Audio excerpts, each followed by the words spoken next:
to show you a way that you could easily add something different into your blues rock playing. It's a little trick that's involving bending some strings, but it's something that's different. You know, there's lots of lessons out there with blues licks and blues rock licks and all kinds of stuff like that, but a lot of it is the same old worn out roads. I'm also using a jam track in this lesson, and it's just a simple 1-4-5 12-bar minor key blues. We're in the key of B minor. The chords are a B minor 7th to an E minor 7th to an F sharp minor 7th. And the turnaround is an F sharp 7 sharp 9. 1-4-5 blues minor key, you could do a lot of things. You could use minor pentatonic and blues scales like you heard me doing in the intro. I also used a little bit of natural minor scales, Aeolian mode, so that you can create a lot of different sounds. And it's really all about the sounds. And listen for the chord changes too, because a lot of what I was doing, I was changing my note or changing the scale or changing my approach as the chords change. First, let's use a scale as an example. And by the way, for the instructional purposes, I have the delay off and the distortion turned down. So I just have a little bit of reverb, medium level of gain. All right, so the jam track is in the key of B minor. So we're going to use as an example B minor pentatonic and blues expanded 1 scale. That scale looks like this.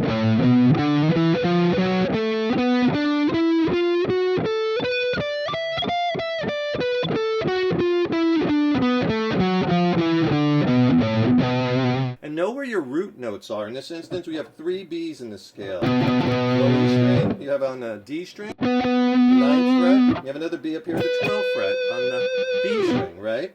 And it's also an interesting place to note where the blue notes are. Now you have one there, and you get a third one here. Okay? And if you want to land on the 4 chord and the 5 chord, remember, the 1 is your B, the 4 will always be directly underneath that on the A string. If you're pointing to the key or the root note on the low E string, B, go straight down to the A string, and there's our 4 chord, which is our E. That's our E note. And then just go up a whole step from that, and you have F sharp. So our 1, 4, 5. It's an easy way to find the 1, the 4, and 5 in any key based off of the root note on the low E string. Okay, so what this trick involves is, you know, I'm a big proponent of getting really good at bending strings. And most of the time, you want to be super accurate with your bends. Whether you're doing a half step or whole step, bending in pitch is so important. You're bending up to the next note in the scale or the note after that. And you want to make sure you're hitting that pitch, otherwise it's going to sound a little out of tune. But here in this technique, we're going to purposely sound a little out of tune, to add a little nastiness to our sound, add a little bit of stank. So what I did, and you heard me do this in the intro, is I was bending notes just a little bit, not even a quarter of a step.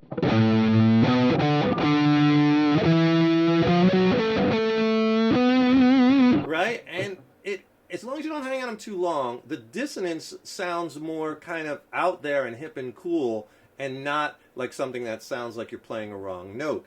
Okay, so what you want to do is this. So if we just take it for first 4 notes of the scale, right? So I'm playing and I'm just pushing down a little bit. Again, maybe just a quarter step if that.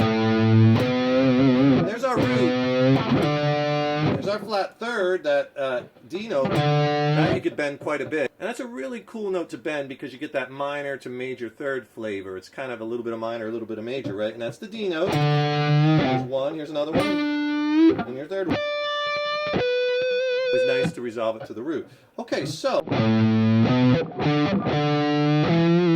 just get comfortable, bend. Put the jam track on and you'll see that that's really going to add that little bit of nastiness. You don't necessarily want to do it every time or overuse it. And then you can do that little chromatic movement, 7, 8, 9, adding your blue note. See again how I bent that note a little bit?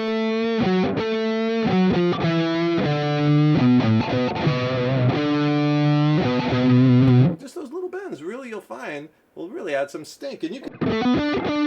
There's our D note again, that's our flat third. See there, I'm bending to the blue note on the G string. Okay, and here you saw me do it here. Okay, so again, I'm not saying that just bend everything indiscriminately and you're going to be out of tune all the time and you just do. I'm saying you could throw it in for some effect, right? And have some fun with it, but just kind of get comfortable moving around that scale. Take the notes and work them. Right? Adding vibrato, sliding instead of just playing a note.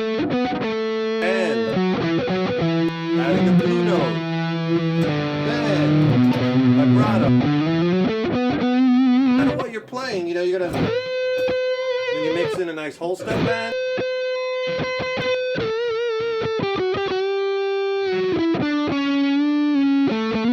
Now I'm mixing in natural minor. Adding these half steps.